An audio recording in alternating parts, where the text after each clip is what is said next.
Welcome back to this series of videos covering Learning Objective 6.1, where we are explaining what cognitive dissonance is and how people avoid dissonance in order to maintain a positive self-image.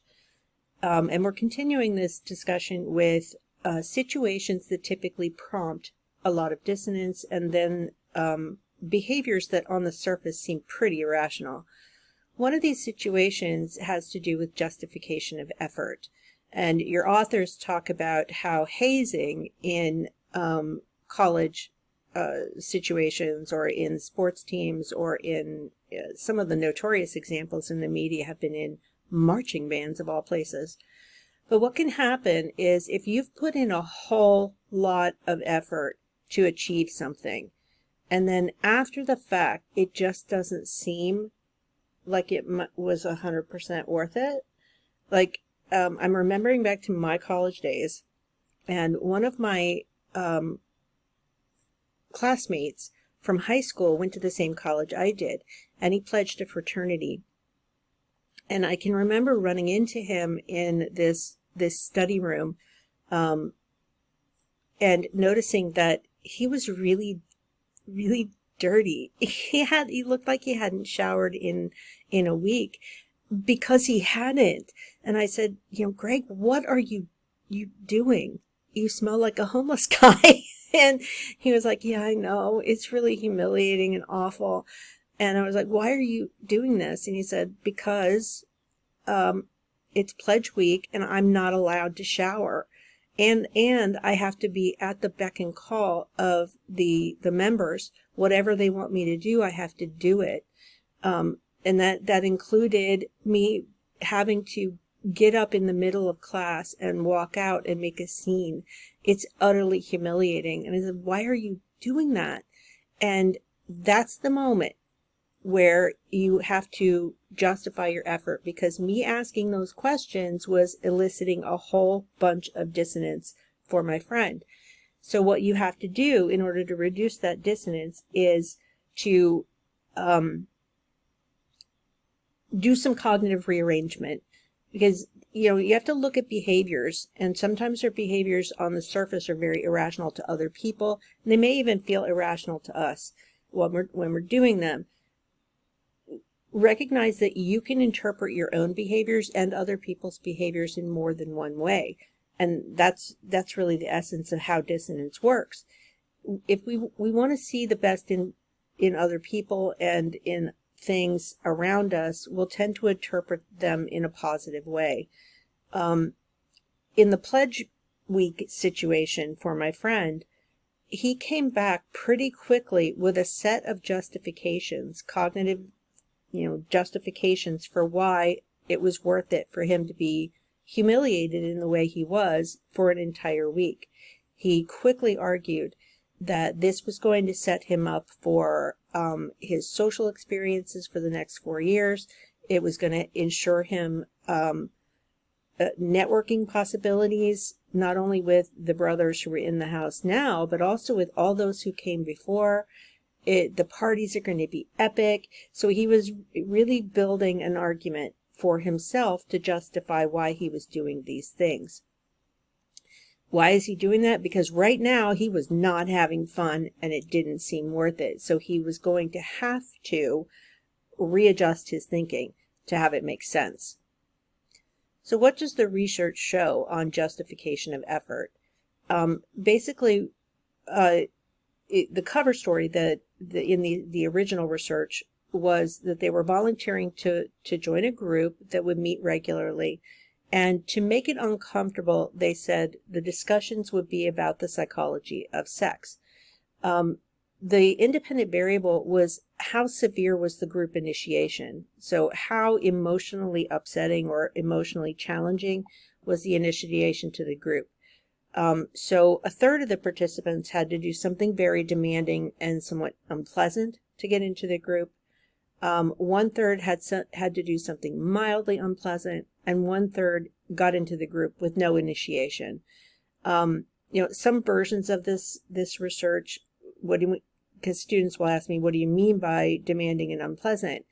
Well, what some participants have been asked to do is to sit in front of others and describe their most embarrassing moments. And that would be the mildly unpleasant. In the severe group, in the extremely demanding unpleasant, they were supposed to talk about their most embarrassing sexual situation that they'd experienced.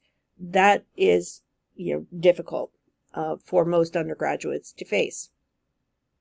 The dependent measure was how much do you like the group after you get in. And what was found was that in the mild initiation, there was actually less liking of the group. So when they had to do something mildly unpleasant to get entry into the group, they ended up liking it less. And that was true also of those who had no initiation at all.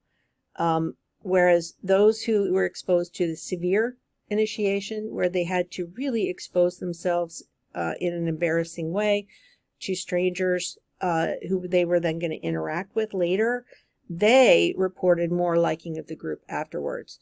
And that's really, what happened. So my friend who was pledging to this fraternity and had to go without showers and do embarrassing things in class in order to get in, when I asked him years later, so what do you think about your fraternity experience? And he was like, it was amazing.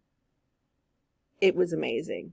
So he's rearranged his thinking to justify why surviving Pledge Week was important. Another situation that arouses a lot of dissonance is something called counterattitudinal behavior.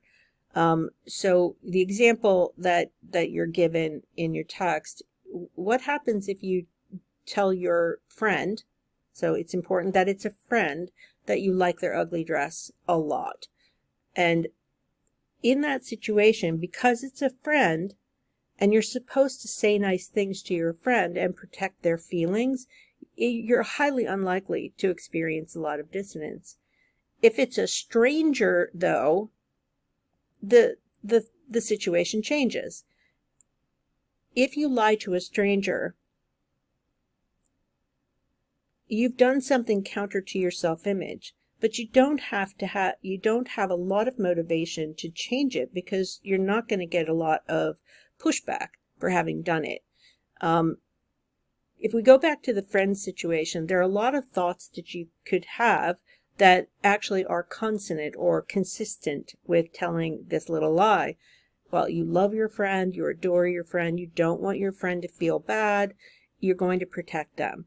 Your thought is that it's important not to cause pain to people that you like already. It's basically a harmless lie. When we do something that goes against our attitudes, we often will look for really good explanations for why we've done it. And, in some situations, when you say, your friend asks you, do I look good in this dress? And you say, of course you do. It's sort of a social contract. But it is dissonant. If you really don't like the dress, or you really don't like the way your friend looks in it, telling them the truth about your impressions may harm the relationship, it may harm the person, and it may cause, a fight. So you have good reasons of wanting to avoid that. At the same time, what happens to your attitude about their outfit once you lie? You may, since you have really good reasons for telling the little lie, nothing is going to happen to your attitude about the outfit. You're still not going to like it. And the explanation for why you're going to still feel that way is because it's your friend. Now, if this was a stranger and you've been asked to tell the stranger that they look amazing, what happens then? You've lied to the person. They don't look amazing. What are your motives there? If you can't find some external justification for why you've told the lie, like this isn't even your friend, why are you lying to them? Or maybe it's your job to make them feel good in the outfit so they'll buy it. If you don't have those good reasons, then you're going to have to make some adjustments. And in fact, you'll actually convince yourself that the outfit is great. The key variable here is something called insufficient justification. So what if you say something you don't believe, but you can't find a good external reason for doing that thing that violates your self-image? If you can't find good external reasons, you'll look for something internal to justify it with. What you're doing here is reducing dissonance by changing something about your own thinking, either your thinking or your behavior. Counter-attitudinal advocacy, when we state an opinion that goes against what we actually believe to be true, if there is no external justification for doing that, like if somebody stops you on the street and really kind of is pushy and demands your opinions about something, and you're a little anxious, you're fearful of them, maybe they're larger than you, maybe they're really pushy and they're being really demanding, you may just say what you think they want to hear and move on with your day. That's a situation where no dissonance is going to be aroused. You were cornered and you were feeling threatened. Great external reason. What if, however, you're in a situation where you're asked to advocate for something you don't like, and you just kind of cave, and you say, sign a petition or something like that, and it's for something that you don't believe in? What do you do then? Well, if you can't find a good external reason for why you behave that way, you will be most likely to adjust your attitude toward the behavior. So maybe someone comes to you, they ask you to sign a petition, you're distracted, you're this, you're that, and you sign it, and then you realize after the fact, oh, I don't believe in that. And now you're in a pickle because you're feeling a lot of dissonance. If there's no good external reason for why you've done that, you might readjust your attitude toward the thing you are now advocating for on the petition. Now here's some historical footage of the classic Festinger and Carl Smith experiment. Each subject's assignment: to turn each of the wooden pegs a quarter turn to the right, then to start over and turn them again, and again, and again, until the experimenter tells him to stop. It is the most boring and fatiguing task we could devise. Our purpose was to provide each subject with the same dull job, so each would have a similar negative experience. In order to obtain the scientific data we need, we use a little subterfuge and say we're studying motor performance. Afterward, they will be told the truth. Okay, that's fine. Let me tell you now what we're actually studying here. It's the effect of the preparatory mental set on performance. Half of the subjects are doing the job cold, just as you did. The rest of the subjects are prepared by being told that the experiment will be very interesting and enjoyable. In fact, lots of fun. Now I have a somewhat unusual request to make of you. The next subject is waiting right outside, but the fellow who ordinarily gives the spiel isn't here. I wonder if you could possibly take his place. As a matter of fact, we figure we'll be needing someone in the future, so I'd like to offer you a $20 retainer and have you remain on call for us. Would that be all right? $20? That'd be fine. We'd like to give you $1 as a sort of a retainer and have you remain on call with us. Would that be all right with you? Yes, that'll be all right. So we'd like to offer you a retainer of $20. We divide the group. Half will get $20 to tell someone the dull task is interesting. The other half get $1 for the same job. They all agree to tell an obvious lie. Okay, thank you very much. The next subject is waiting right outside. In reality, the subject meets one of our assistants, trained to get them to publicly commit themselves to this untruth. They gave us some pegs to turn, and I turned them for a while, and it was a lot of fun. It was sort of interesting, I guess. Really? Well, that's strange, because a friend of mine took the experiment last week. I think it was the same experiment, and he said it was pretty miserable, and that I should do everything I could to get out of it. Well, I think maybe your friend was wrong. Perhaps it's a different experiment, because this was a lot of fun. It appeared to me as if it were a puzzle. We, had to turn these knobs, and I tried to figure out what we were doing it for, but I really couldn't figure it out. Perhaps you'll have better luck. Well, what do you have to do exactly? Well, we turned pegs and knobs the same way each time, and that's about what it was, but it was very interesting. You try to find Notice, a solution of any the kind? $1 subject sells just as hard as the $20 one. But which of them will come to believe what they are saying? Other theories might predict that the man who is paid most would have the highest motivation for enthusing over the dull task and would be most sold on it himself. Cognitive dissonance theory leads to an exactly opposite prediction. The man who is paid $20 knows that the task is dull, but he also knows that he had sufficient justification for saying that it wasn't. How much did you learn from this experiment? Learn? Well, I don't think I learned too much from the experiment. Did you enjoy working on the manual test? Well, it really wasn't too enjoyable. In fact, it was rather boring. How about the man who is paid $1? He knows the task is dull, but he has two discrepant thoughts. He also knows that he did not have sufficient justification for saying that it wasn't. For him, there is dissonance. Time after time, we have seen what follows. He reduces the dissonance by changing his opinion about the dullness of the task. So, how much did you learn from this experiment?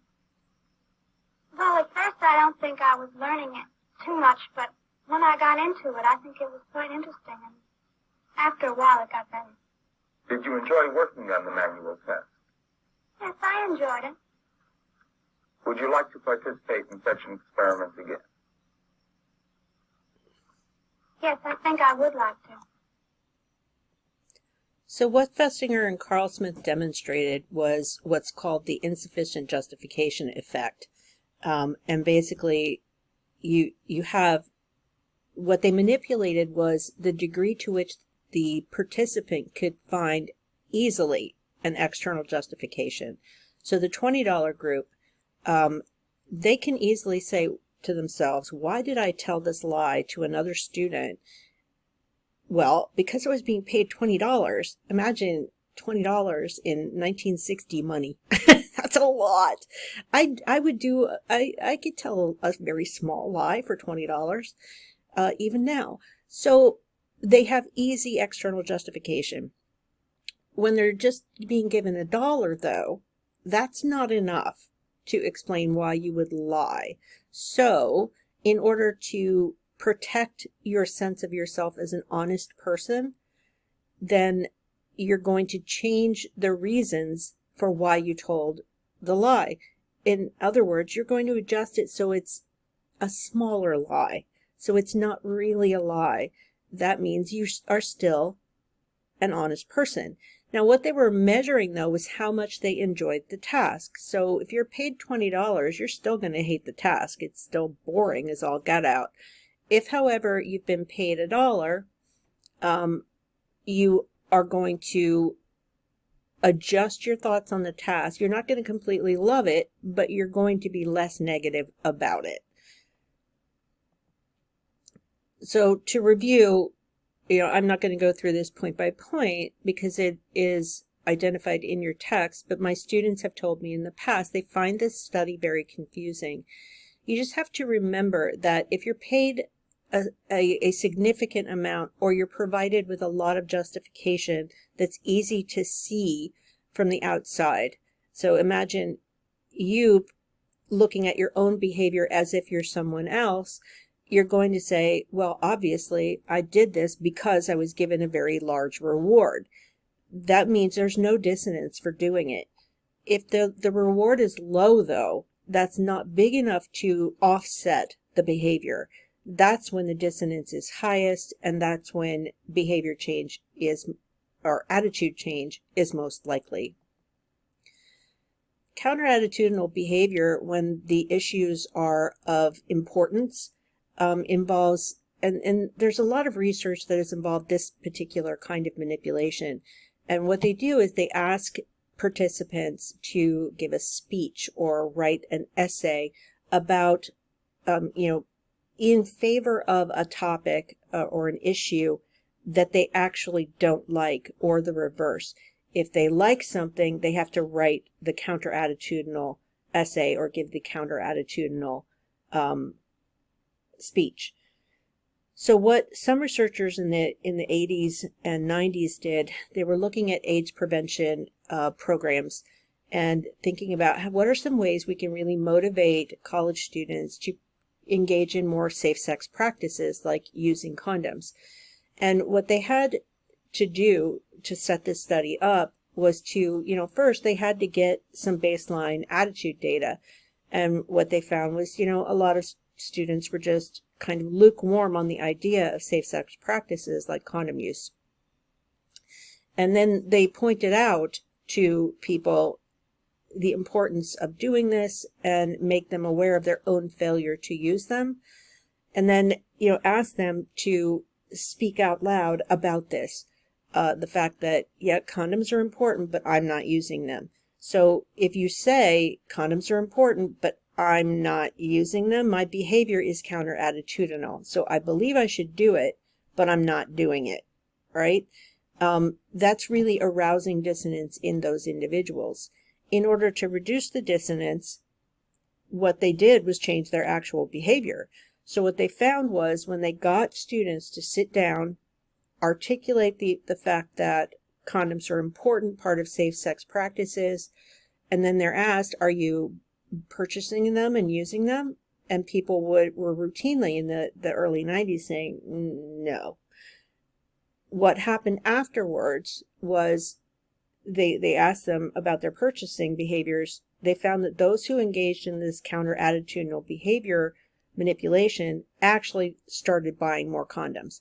Now, did they use them? That's trickier to measure. So counter-attitudinal advocacy is one way that you can get people to demonstrate dissonance reduction that will actually improve behaviors. Other kinds of studies of this had to do with littering. When you ask people, is littering bad? And they agree, yes, it's bad. And then you ask them, when was the last time you littered? And you can easily bring to mind a situation where you may have done something like that. People who are pinned that way will often then reduce dissonance by changing their behavior in the future. The Ben Franklin effect is another dissonance effect that I see it sometimes in sales, but also just in everyday relationships. So what happens if you do a favor for someone that you like? Because doing favors for your friends is an expected part of the friendship relationship. So you will feel good about doing favors for your friends because it's what you're supposed to do. But what happens if you are encouraged, induced to do a favor for someone you don't like? Because that can happen. If you're nice to someone you don't like, that arouses dissonance. So let's say you do something helpful for somebody that you dislike. That is basically you being disconnected from your own attitudes. It arouses dissonance. If we can induce you to do nice things for someone you don't really like, what happens if you can't find a really solid external justification for doing that? You'll end up liking them more afterwards. And that's actually what's been found in research on the Ben Franklin effect, is that when they had students participate in this contest that enabled them to win money, the experimenter approached a third of them, asking that and telling them that, he's been using his own money for this experiment and he might have to end the experiment, and this is really bad. So we asked them, as a favor to me, will you return the money that you won? Now, imagine you're a college student and they want to give you $100 to participate in this contest, and you've won, and then the experimenter wants to renege and ask you to give the money back. It's like a bait and switch. It tends to make us mad. They're like, I've already spent that money in my head and you want me to give it back? So if it's a favor for that person, your liking for that person is on the line. So if you have some subjects who are asked not to do any favors, some who are asked to do the favor for the department, and then others were asked to do the favor for the experimenter. The dependent variable in these studies was the rating of the experimenter, like how much you like them. If there's no favor, middling range. If the favor is for the department, their liking goes down in comparison. So this department, my justification is it's the stupid department not funding this student's research. And you can be mad at them and give the money back.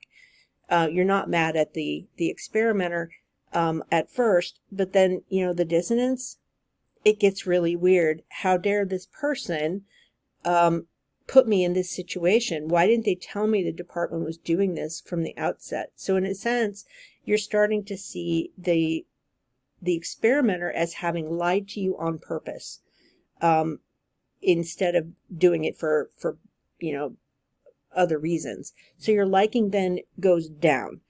If you've been asked to do them a personal favor is more emotional. And the dissonance associated with that, okay, you're asking me as a personal favor to you because you're running short to give you back the money. That causes some dissonance if you decided, no, I'm keeping the money, screw you. That makes you look like a jerk, right? So after the fact, how do you evaluate the experimenter? If you've just done a favor for them, you're going to evaluate them more positively than you would otherwise. And that concludes this second portion of my coverage of Learning Objective 6.1.